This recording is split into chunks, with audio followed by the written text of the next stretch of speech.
యాదవ చరిత్ర అంటే యాదవ అంటే యుద్ధాన్ని దమ్ముతో వంశాన్ని నడిపించేవాడు ఒక యాదవ కులస్తుడు మాత్రమే. అదేవిధంగా నా పేరు మోడి సుబ్రహ్మణ్యం, మాది కడప అన్నమయ్య జిల్లా. అదేవిధంగా అన్నగారు చెప్పినట్టు యాదవలో ఒక జాతర విషయంలో కానీ మరి ఎడ్యుకేషన్లో కానీ ప్రతి అంశంలో అందరూ వెనకబడి ఉన్నారు. వెనకబడి ఎందుకున్నారంటే అన్నీ పిలిచారు కదా, మీరు ధైర్యంగా వచ్చి మాట్లాడండి.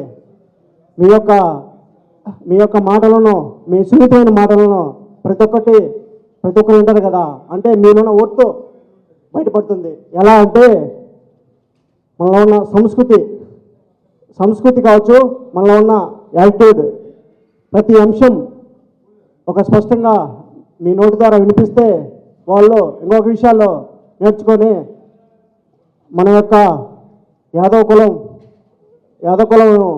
యొక్క గొప్పతనం ప్రతి ఒక్కరూ స్వీకరించవలసిందిగా అన్నగారి యొక్క ఆజ్ఞ. అదేవిధంగా ఈ యొక్క గొల్లగట్టు అంటే యాదవులందరూ ఒక గుంపుగా తయారయ్యి ఒక జాతర ప్రాముఖ్యతను ప్రతి ఒక్కరూ స్వీకరించి చరిత్ర అంటే మనం నోటి మాటలతో కాదు, పూర్వీకులు ఆ జాతర గురించి చరిత్ర మనకు చెప్తుంది.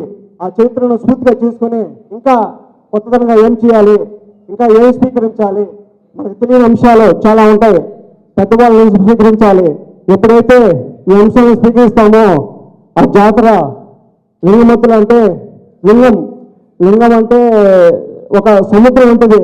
ఒక సముద్రమైన యాదవ కులస్తుడు, ఒక సముద్రం లాంటి ఒక యాదవ బిడ్డ ఒక సముద్రం ఎట్లా ప్రవహిస్తుందో అదేవిధంగా మనం అన్ని రంగాల్లో ముందుంటే ఈ జాతరే కావచ్చు, ఇంకా మరి వేరే అంశాల్లో కూడా ముందుండొచ్చు. అదేవిధంగా యూత్ కావచ్చు, మిగతా ఈ యొక్క జాతర సంస్కృతి అంటే బొట్టు కాడించి బొట్లు పెట్టుకుంటాం కదా, బొట్లు కాడించి అమ్మాయిలు కావచ్చు, అబ్బాయిలు కావచ్చు, వాళ్ళ యొక్క సంస్కృతి ఆ జాతరలో చూపిస్తే, అంటే మనము బొట్లు పెట్టుకుంటాం కదా, ఆ బొట్లు లింగమతులు స్వామి